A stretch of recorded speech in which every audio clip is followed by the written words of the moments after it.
Hello there. The crisis between India and China, the conflict, the pain points between India and China are only increasing.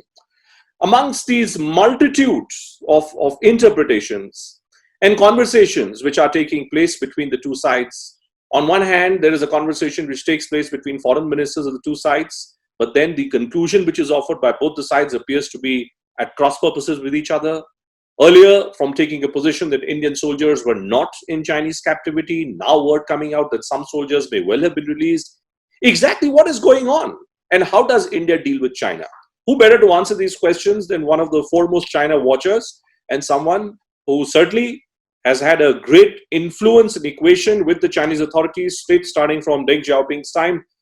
BJP's Rajya Sabha MP, Dr. Subramanian Swamy, former Union Minister. Thanks very much, Dr. Swamy. Yes. Always a pleasure, sir, to speak to you. Dr. Swamy, I understand the history of the conflict between India and China, but I was trying to refer to this policy which has been adopted by the President Modi regime in terms of dealing with China. Let me take that forward. Let me ask you, sir, there is a feeling that the Chinese military, the Chinese political establishment, for some in India, it can be segregated. That you need to do business with China, so you need to have, a very comfortable economic relationship with China. But because you can't be trusting the Chinese military so well, you need to look after your interests as well. Is there anything called this one China, sir? Has a time come for us to junk this one China appeal, which often is put forward by the Chinese authorities? But how do we push this? That there is only one China. Chinese military, Chinese political establishment is all same and one, plain and simple. Yeah, they consult each other. They have differences. The Chinese PLA, even in 1962, Mao Zedong was against the 62, military action of the Chinese. But Jawaharlal Nehru made it easy for him when he said, "I've asked my military to throw the Chinese out." And after that, Mao gave clearance. The PLA had been wanting it. Even this time, it's the PLA which was pushing it, but Xi Jinping, for some reason, went along with it. Some people say, I think, Miss Rao, who used to be, I think, our ambassador in US, Nirupama Rao, yes. Nirupama Rao, right. She has said in an interview that this is Xi Jinping wanted to send a message to Modi that you are no different from Jawaharlal Nehru or whatever. This is really a challenge to Mr. Modi to prove his 56-inch chest or whatever.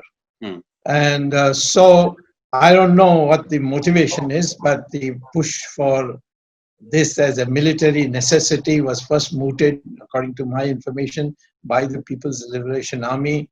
It had already taken root in 2014, but then we were just newly elected, and Xi Jinping, thought he could work out a relationship with Modi, and they met 18 times, by the way, from 2014 onwards. And look at where we are. If after meeting 18 times, look at where we are. The other, I'll come to the mishandling by the Indian government, and there is no other way to describe this than simply saying that we were simply caught off guard. The kind of statements which came out, the kind of denials which were initially put out, the political spin which was given, I think is absolutely unpardonable. There is no way that anyone can justify that. But there is the other side to this debate, isn't it, Dr. Swamy? Look at, when I try and look at the Chinese hegemony, so let's look at the Taiwanese, let's look at what's happening in Hong Kong. Could it be that all these entities, all these smaller countries which today are being dominated by China, are the Chinese also trying to send this message across to these smaller entities also that, we're in a position in which we can deal with anybody. We can deal with a big country like India, we can deal with smaller countries like us. Is that a message as well? I don't think that the small countries have any doubt. The Chinese don't have to reprove it. The more important thing is that Chinese have won over the Nepalis. Correct. And according to me, they have won over the Bhutanese too, because Okalam, I think the Bhutanese have agreed to give it to China, for which we fought earlier. I think there is a definite failure of foreign policy, no question about it. Nepal is a clear case of failure. I have talked to the Prime Minister, Mr. Oli, for a long time when I went in 2 years ago. And he had told me that, I was given these assurances, they're not implementing it, I'm losing face on it. On the other hand, the Chinese are ready to pay for all the projects which the Indians said they would build. So the same thing had happened in Sri Lanka, except that Rajapaksa is a strong personality. And he knows how to keep he hasn't got anybody on his border. So he has taken an independent line. As soon as he came, he changed the terms and conditions of the Chinese presence in Hambantota.